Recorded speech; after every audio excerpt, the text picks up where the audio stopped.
Hello നമസ്കാരം. എല്ലാവർക്കും സഹകാരി rice പ്ലസിന്റെ മറ്റൊരു കറണ്ട് അഫയേഴ്സ് ക്ലാസ്സിലേക്ക് സ്വാഗതം. അപ്പോൾ ഇന്നത്തെ നമ്മുടെ ക്ലാസ് എന്ന് പറയുന്നത് ഇന്ദിരാഗാന്ധി സമാധാന പുരസ്കാരം പ്രഖ്യാപിച്ചിട്ടുണ്ട്. അത് ആർക്കാണ് ലഭിച്ചത്, ആ വ്യക്തിയുടെ പ്രത്യേകത എന്താണ്, മറ്റു ചില വസ്തുതകളുമാണ് ഇന്നത്തെ ക്ലാസ്. എന്തായാലും ക്ലാസ്സിലേക്ക് കടക്കാം.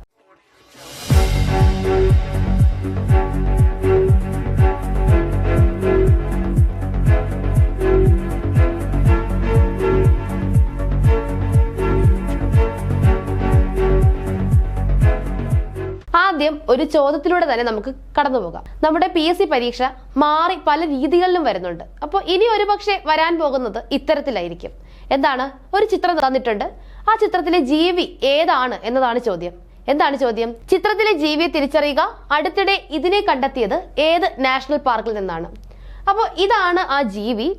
ഇതിനെ കണ്ടെത്തിയ സമയത്ത് നമ്മൾ ഈ ക്ലാസ് എടുത്തിട്ടുണ്ടായിരുന്നു. സ്ഥിരം കാണുന്നവർക്കറിയാം. ഈ ജീവിയെ കണ്ടെത്തി, ഈ നാഷണൽ പാർക്കിൽ നിന്നും കണ്ടെത്തി എന്നൊക്കെ പറഞ്ഞിട്ട് നമ്മൾ ക്ലാസ്സിൽ പറഞ്ഞിട്ടുണ്ടായിരുന്നു. അപ്പോൾ ഇതാണ് ആ ജീവി. കാണുമ്പോൾ ഒരു പൂച്ചയെ പോലെയൊക്കെ തന്നെയുണ്ട്. പൂച്ചയാണോ, പുലിയാണോ, കടുവയാണോ എന്ന് നമുക്ക് ഐഡന്റിഫൈ ചെയ്യാൻ പറ്റില്ല. എല്ലാം കൂടെ തികഞ്ഞൊരു രീതിയിൽ, അല്ലേ, എല്ലാം ചേർന്നിട്ട് ഒരു രീതിയിലാണ് ഈ ജീവി വന്നിരിക്കുന്നത്. ഇത് ഏതാണ് ഈ ജീവി, എവിടെ നിന്നാണ് ഇതിനെ കണ്ടെത്തിയത് എന്നാണ് നമ്മുടെ ചോദ്യം. എന്താണിത്? Asiatic golden cat. എന്താണ്? Asiatic golden cat. ഇതെന്താണ്? ഏഷ്യാറ്റിക് ഗോൾഡൻ ക്യാറ്റ് ആണ്. മനാസ് നാഷണൽ പാർക്കിൽ നിന്നാണ് ഏഷ്യാറ്റിക് ഗോൾഡൻ ക്യാറ്റിനെ കണ്ടെത്തിയത്. അതായത് അടുത്തിടെ മനാസ് നാഷണൽ പാർക്കിൽ നിന്നും കണ്ടെത്തിയ വംശനാശ ഭീഷണി നേരിടുന്ന സ്വർണ്ണ പൂച്ചയാണ് ഏഷ്യാറ്റിക് ഗോൾഡൻ ക്യാറ്റ്. എന്താണ്? മനാസ് നാഷണൽ പാർക്കിൽ നിന്നും, ഏഷ്യയിൽ നിന്ന് തന്നെ മൺമറഞ്ഞു പോയ ഒരു ഇനം പൂച്ചയാണ് ഇത് ഏഷ്യാറ്റിക് ഗോൾഡൻ ക്യാറ്റ് എന്ന് പറയുന്നത്. ഇതിനെ അടുത്തിടെ കണ്ടെത്തിയിരിക്കുന്നത് മനാസ് നാഷണൽ പാർക്കിൽ നിന്നാണ്. അപ്പോൾ ഇതാണ് നമ്മുടെ ഏഷ്യാറ്റിക് ഗോൾഡൻ ക്യാറ്റ് എന്ന് പറയുന്നത്. അപ്പോൾ ഇനി വരുന്ന നമ്മുടെ ക്ലാസ്സുകളിൽ നമുക്ക് ഇതുപോലെയുള്ള ഇടയ്ക്കെങ്കിലും ഇതുപോലെയുള്ള ചോദ്യങ്ങൾ, അതായത് ചിത്രം തന്നിട്ട് ഐഡന്റിഫൈ ചെയ്യാനുള്ള ചോദ്യങ്ങൾ നമുക്ക് കൊണ്ടുവരാം.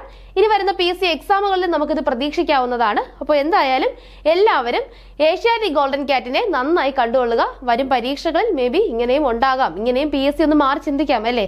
ഇങ്ങനെയൊക്കെ മാറി ചിന്തിക്കേണ്ട സമയം ആയിക്കഴിഞ്ഞു എന്ന് തന്നെയാണ് കഴിഞ്ഞ ചില പരീക്ഷകളും അവയുടെ റിസൾട്ടുകളും സൂചിപ്പിക്കുന്നത്. ക്ലാസ്സിലേക്ക് കിടക്കാം. ഇന്ദിരാഗാന്ധി സമാധാന സമ്മാനം മിഷേൽ ബാലയ്ക്ക്. ആർക്കാണ്? ഒരു ബാലയ്ക്കാണ് ഇന്ദിരാഗാന്ധി സമാധാന സമ്മാനം ലഭിച്ചിരിക്കുന്നത്. ഇന്ദിരാഗാന്ധി സമാധാന സമ്മാനം മിഷേൽ ബാലയ്ക്ക്.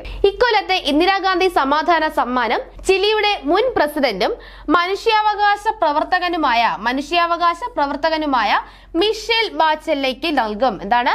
ഇക്കൊല്ലത്തെ ഇന്ദിരാഗാന്ധി സമാധാന സമ്മാനം ചിലിയുടെ മുൻ പ്രസിഡന്റ്, എവിടത്തെ മുൻ പ്രസിഡന്റ് ആണ്? ചിലിയുടെ മുൻ പ്രസിഡന്റും മനുഷ്യാവകാശ പ്രവർത്തകനുമായ മിഷേൽ ബാച്ചെല്ലയ്ക്ക് നൽകും. മുൻ ദേശീയ സുരക്ഷാ ഉപദേഷ്ടാവ് ശിവശങ്കർ മേനോൻ അധ്യക്ഷനായ സമിതിയാണ് ബാച്ലെയെ തിരഞ്ഞെടുത്തത്. എന്താണ്? മുൻ ദേശീയ സുരക്ഷാ ഉപദേഷ്ടാവായിരുന്ന ശിവശങ്കർ മേനോൻ അധ്യക്ഷനായ സമിതിയാണ് ബാച്ലെയെ തിരഞ്ഞെടുത്തത്. അപ്പോൾ ബാലെ എന്നും പറയാം, ബാച്ലെ എന്നും പറയാം. നിങ്ങൾക്ക് ഏതാണോ ഓക്കെ ആ രീതിയിൽ പഠിക്കുക. ഓക്കെ. അപ്പോൾ മിഷേൽ ബാച്ലെയ്ക്കാണ് ഇക്കൊല്ലത്തെ ഇന്ദിരാഗാന്ധി സമാധാന സമ്മാനം ലഭിച്ചിരിക്കുന്നത്. ചില പേപ്പറിൽ, ചില പത്ര കട്ടിങ്സിൽ ബാലെ എന്ന് കൊടുത്തിട്ടുണ്ട്, മിഷേൽ ബാലെ എന്നും, ചിലതിൽ മിഷേൽ ബാച്ചെല്ലെ എന്നും കൊടുത്തിട്ടുണ്ട്. അപ്പോൾ രണ്ടും നിങ്ങളൊന്ന് ഓർത്തിരിക്കുക.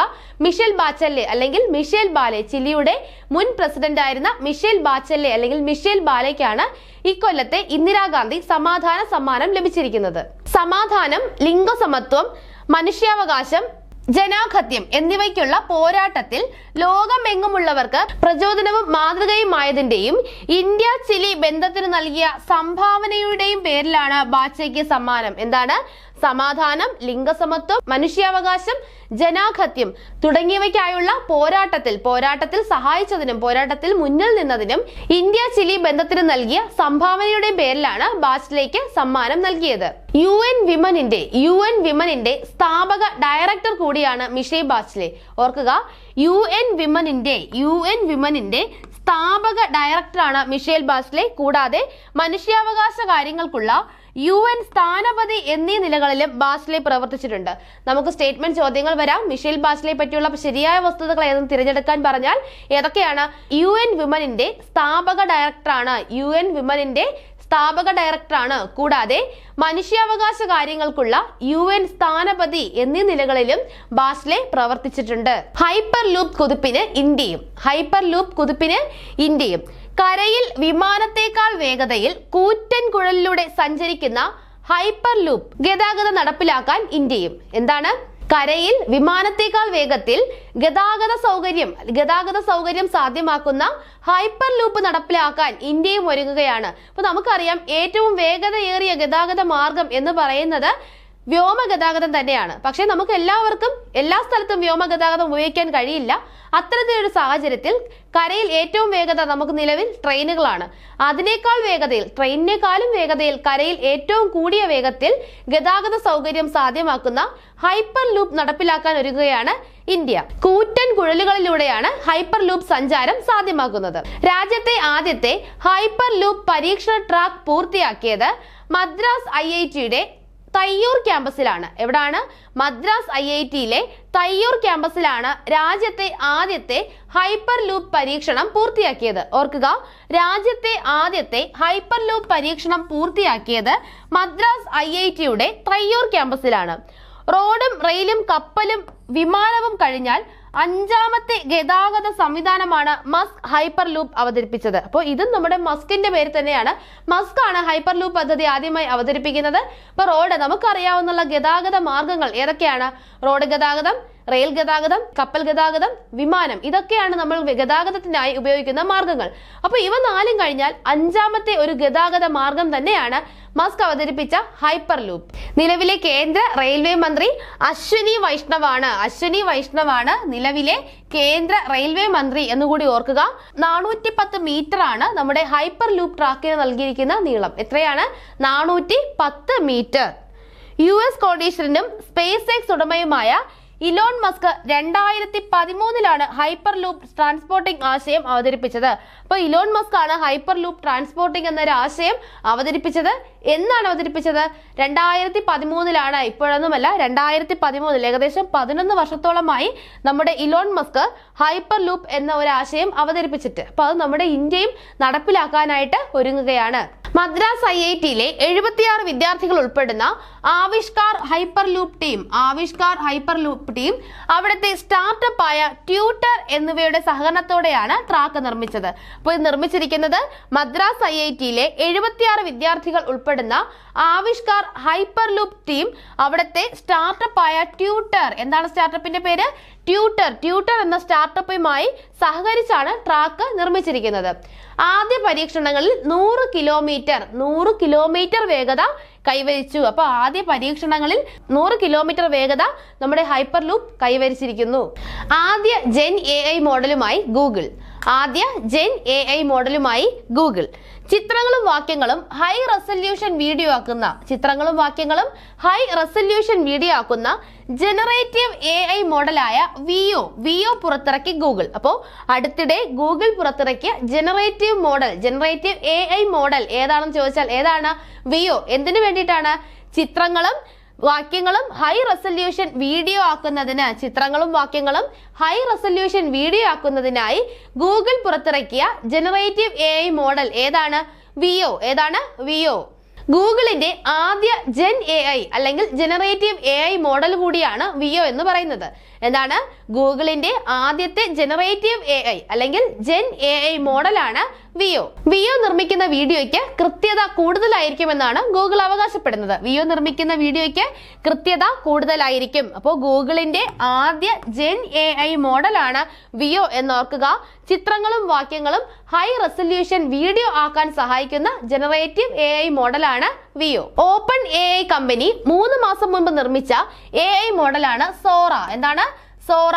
ഓപ്പൺ AI കമ്പനി 3 മാസം മുമ്പ് നിർമ്മിച്ച AI മോഡലാണ് സോറ. അപ്പൊ സോറയെ മറികടക്കാനായിട്ടാണ് ഈ വിയോ എത്തുന്നത്. അപ്പോൾ ഗൂഗിളിന്റെ വിയോ സോറയെ മറികടക്കുകയാണ്. സോറയെ മറികടക്കുന്നതിന് വേണ്ടിയിട്ടാണ് ഗൂഗിൾ വിയോ എത്തുന്നത്. ഓപ്പൺ AI കമ്പനിയുടേതാണ് സോറ എന്നുകൂടി ഓർക്കുക. ഏതാണ്? ഓപ്പൺ AI കമ്പനിയുടെ ജനറേറ്റീവ് AI മോഡലാണ് സോറ എന്ന് പറയുന്നത്. ഗൂഗിളിന്റെ ജനറേറ്റീവ് AI മോഡലാണ് വിയോ. ഡീപ്മെന്റിന്റെ സിന്ത് ID വാട്ടർമാർക്കും വീഡിയോകളിൽ ഉണ്ടാകുമെന്ന് ഗൂഗിൾ പറയുന്നുണ്ട്. എന്താണ്? ഡീപ് മൈൻഡിന്റെ സിന്ത് ID വാട്ടർമാർക്കും വീഡിയോകളിൽ ഉണ്ടാകും. അപ്പോൾ ഓർക്കുക, അടുത്തിടെ ഗൂഗിൾ കൊണ്ടുവന്ന ജനറേറ്റീവ് AI മോഡലാണ് ഏത്? വിയോ എന്ന് പറയുന്നത്. അടുത്ത മറ്റു ചില ആനുകാലിക വാർത്തകളിലേക്കാണ്. തുർക്കിയിൽ നടന്ന ലോക റോബോട്ട് ഒളിമ്പ്യാഡിൽ ചരിത്രം സൃഷ്ടിച്ച് കേരളത്തിൽ നിന്നുള്ള സ്റ്റാർട്ടപ്പായ യുണീക് വേൾഡ് റോബോട്ടിക്സ്. എന്താണ്? തുർക്കിയിൽ നടന്ന ലോക റോബോട്ട് ഒളിമ്പ്യാഡിൽ ചരിത്രം സൃഷ്ടിച്ചിരിക്കുകയാണ് കേരളത്തിൽ നിന്നുള്ള സ്റ്റാർട്ടപ്പായ യുണീക് വേൾഡ് റോബോട്ടിക്സ്. ഏതാണ്? Unique world robotics. ചരിത്രത്തിൽ ആദ്യമായാണ് കേരളത്തിൽ നിന്ന് ഒരു ടീം ഇന്റർനാഷണൽ വിഭാഗത്തിൽ എത്തുന്നതും വിജയിക്കുന്നതും. ഇതാണ് ചരിത്രത്തിൽ ആദ്യമായാണ് കേരളത്തിൽ നിന്ന് ഒരു ടീം ഇന്റർനാഷണൽ വിഭാഗത്തിൽ എത്തുന്നതും വിജയിക്കുന്നതും. അപ്പോൾ അങ്ങനെ വിജയിച്ചിരിക്കുന്നത് സ്റ്റാർട്ടപ്പിന്റെ പേരെന്താണ്? Unique world robotics. എന്താണ്? Unique world robotics. തുർക്കിയിലാണ് നടന്നത്. തുർക്കിയിലാണ് ലോക റോബോട്ട് ഒളിമ്പ്യാഡ് അല്ലെങ്കിൽ WRO 2024 നടന്നത്. തുർക്കിയിലാണ്. വിജയിയായിരിക്കുന്നത് കേരളത്തിൽ നിന്നുള്ള റോബോട്ടിക് ടീമാണ്. കേരളമാണ് വിജയിച്ചിരിക്കുന്നത്. ചരിത്രത്തിൽ ആദ്യമായാണ് കേരളത്തിൽ നിന്നൊരു ടീം ഇന്റർനാഷണൽ വിഭാഗത്തിൽ എത്തുന്നതും വിജയിക്കുന്നതും എന്നുകൂടി ഓർത്തിരിക്കുക. കേരളത്തിൽ നിന്നുള്ള ടീമാണ് വിജയിച്ചിരിക്കുന്നത്. അതുകൊണ്ട് തന്നെ വേദി മറക്കരുത്. 2024 റോബോട്ട് ഒളിമ്പ്യാഡ് നടന്നത് തുർക്കിയിലാണ്. 2024 ലോക റോബോട്ട് ഒളിമ്പ്യാഡ് നടന്നത് തുർക്കിയിലാണ്. പട്ടികവർഗ വിദ്യാർത്ഥികളെ വിഷ്വൽ ടെക്നോളജി പരിശീലിപ്പിക്കുന്നതിനായി ഒരു സംരംഭമാണ് കിനാവ്. എന്താണ്? പട്ടികവർഗ വിഭാഗം അല്ലെങ്കിൽ ST വിഭാഗക്കാരെ വിഷ്വൽ ടെക്നോളജി പരിശീലിപ്പിക്കുന്നതിനുള്ള ഒരു സംരംഭമാണ് കിനാവ്. എന്താണ്? കിനാവാണ് ST വിഭാഗത്തിലെ വിദ്യാർത്ഥികളെ വിഷ്വൽ ടെക്നോളജി പരിശീലിപ്പിക്കുന്നതിനുള്ള സംരംഭം. അതിലൂടെ അവർക്ക് ഉപരിപഠനത്തിനോ ഈ മേഖലയിൽ തൊഴിൽ കണ്ടെത്താനോ കഴിയും. അപ്പൊ എന്തിനാണ് ഈ കിനാവ് എന്ന പദ്ധതി? ചില മേഖലകളിലെ ST വിദ്യാർത്ഥികൾക്ക് ഇതിനെപ്പറ്റി യാതൊരുവിധ ധാരണയുമില്ല. ഇത് എങ്ങനെയാണ് എന്നുള്ള കാര്യങ്ങളൊന്നും അവർക്ക് പഠിക്കാനുള്ള അവസരം ലഭിക്കുന്നില്ല. അപ്പൊ അത്തരത്തിലൊരു സാഹചര്യത്തിൽ ST വിദ്യാർത്ഥികളെ വിഷ്വൽ ടെക്നോളജിയിൽ പരിശീലിപ്പിക്കുന്നതിന് വേണ്ടിയിട്ടുള്ള ഒരു പദ്ധതിയാണ് എന്ത്? കിനാവ് പദ്ധതി. ഓർക്കുക, പദ്ധതികൾ നമുക്ക് അത്ര ഇമ്പോർട്ടന്റ് ആണ്. അപ്പൊ എന്താണ് കിനാവ് പദ്ധതി? പട്ടികവർഗ വിദ്യാർത്ഥികളെ വിഷ്വൽ ടെക്നോളജിയിൽ പരിശീലിപ്പിക്കുന്നതിനുള്ള ഒരു സംരംഭമാണ് കിനാവ്. അടുത്ത വളരെ ഇമ്പോർട്ടന്റ് ആയിട്ടുള്ള ഒരു വാർത്തയാണ് കേരള മുഖ്യ തിരഞ്ഞെടുപ്പ് ഓഫീസറായി ഡോക്ടർ രത്തൻ യു ഖേൽക്കർ നിയമിതനാകുന്നു. കേരള മുഖ്യ തിരഞ്ഞെടുപ്പ് ഓഫീസറായി ഡോക്ടർ രത്തൻ ഖേൽക്കർ നിയമിതനാവുകയാണ്. നേരത്തെയുള്ള പ്രണബ് ജ്യോതിനാഥിന്റെ ഒഴിവിലേക്കാണ് രത്തൻ യു ഖേൽക്കറിനെ നിയമിക്കുന്നത്. അപ്പൊ അടുത്ത നമ്മുടെ ആരാണ് എന്താണ് സെഗ്മെന്റ് ആണ്. അപ്പോൾ ഇത്തവണ ആരാണ് എന്താണ് സെഗ്മെന്റിൽ ചേർത്തിരിക്കുന്നത് എല്ലാം തന്നെ SCERT ഫാക്ട് ആണ്. അതായത് നമ്മുടെ SCERT സോഷ്യൽ സയൻസ് ടെക്സ്റ്റുകളിൽ നിന്നുള്ള പോയിന്റ്സ്, അതിൽ തന്നിരിക്കുന്ന അതേ പോയിന്റ്സ് ഡയറക്റ്റ് ആയിട്ട് കൊടുത്തിരിക്കുകയാണ്. അപ്പോൾ ഇതിലൂടെ നമുക്ക് SCERT കൂടെ കുറച്ച് പഠിക്കാനാകും. അപ്പോൾ ഇവിടെ പറഞ്ഞിരിക്കുന്നത് താഴെ പറയുന്ന പ്രത്യേകതകൾ ഏത് നിയമത്തിൻ്റെതാണെന്നാണ്. അപ്പോൾ ഈ നിയമത്തിന്റെ ഈ പ്രത്യേകതകൾ നമ്മുടെ SCERT 7ാം ക്ലാസ്സിലെ സോഷ്യൽ സയൻസിൽ ഒരു ചാപ്റ്ററിൽ ഒരു പദസൂര്യനായിട്ടൊക്കെ കൊടുത്തിട്ടുള്ളതാണ്. ഒരു പദസൂര്യനായിട്ട് ഈ ആക്ടിന്റെ ഇത് ഏത് നിയമമാണോ ആ നിയമം സെന്ററിൽ എഴുതിയിട്ട് അതിന് ചുറ്റിനും വരച്ച് ചേർത്തിട്ടുള്ളതാണ് ഈ കാണിച്ചിരിക്കുന്ന പ്രത്യേകതകളെല്ലാം. അപ്പൊ ഇത് പുതിയ ടെക്സ്റ്റ് ആണ് ഇപ്പോൾ വന്നിരിക്കുന്നത്. നമുക്ക് എല്ലാവർക്കും അറിയാം ഈ വർഷം മുതൽക്ക് SCERT ടെക്സ്റ്റുകളെല്ലാം തന്നെ മാറിയിട്ടുണ്ട്. അപ്പൊ പുതിയ ടെക്സ്റ്റ് ആണ്. പുതിയ ടെക്സ്റ്റിൽ ആഡ് ചെയ്തിരിക്കുന്ന വസ്തുതകളാണിത്. അപ്പൊ എന്താണെന്ന് നോക്കാം. 6 പ്രവിശ്യകളിൽ ദ്വിമണ്ഡല സഭകൾ. അപ്പോൾ ഈ ആക്ട് പ്രകാരമാണ് നമ്മുടെ ബ്രിട്ടീഷ് ഭരണകാലത്ത് 6 പ്രവിശ്യകളിൽ ദ്വിമണ്ഡല സഭകൾ വന്നത്. കേന്ദ്രത്തിൽ ഇപ്പോൾ നിലവിലുള്ള ആ ദ്വിമണ്ഡല സഭ വന്നത് ഈ നിയമപ്രകാരമാണ്. കേന്ദ്രത്തിനും അന്നത്തെ പ്രവിശ്യകൾക്കുമായി അധികാരം വിഭജിച്ചു നൽകി. കേന്ദ്രത്തിനും അന്ന് നിലവിലുണ്ടായിരുന്ന പ്രവിശ്യകൾക്കുമായി അധികാരം വിഭജിച്ചു നൽകിയത് ഈ ആക്ട് പ്രകാരമാണ്. ദുർബല വിഭാഗങ്ങൾ, വനിതകൾ, തൊഴിലാളികൾ എന്നിവർക്ക് പ്രത്യേക മണ്ഡലങ്ങൾ. ദുർബല വിഭാഗങ്ങൾ, വനിതകൾ, തൊഴിലാളികൾ എന്നിവർക്ക് പ്രത്യേക മണ്ഡലങ്ങൾ അനുവദിച്ചു നൽകിയിരുന്ന ആക്ട് ആയിരുന്നു അത്. 321 വിഭാഗങ്ങളും 10 പട്ടികകളുമുള്ള ഒരു നിയമമായിരുന്നു ഇത്. ഇത് വളരെ ഇമ്പോർട്ടന്റ് ആയിട്ടുള്ള ഒരു നിയമമാണ്. ബ്രിട്ടീഷ് ഭരണകാലത്ത് വളരെ ഇമ്പോർട്ടന്റ് ആയിട്ടുള്ള നിയമമാണ്. നമ്മുടെ ഭരണഘടനയുമായി വളരെ ബന്ധമുള്ള ഒരു നിയമമാണ്.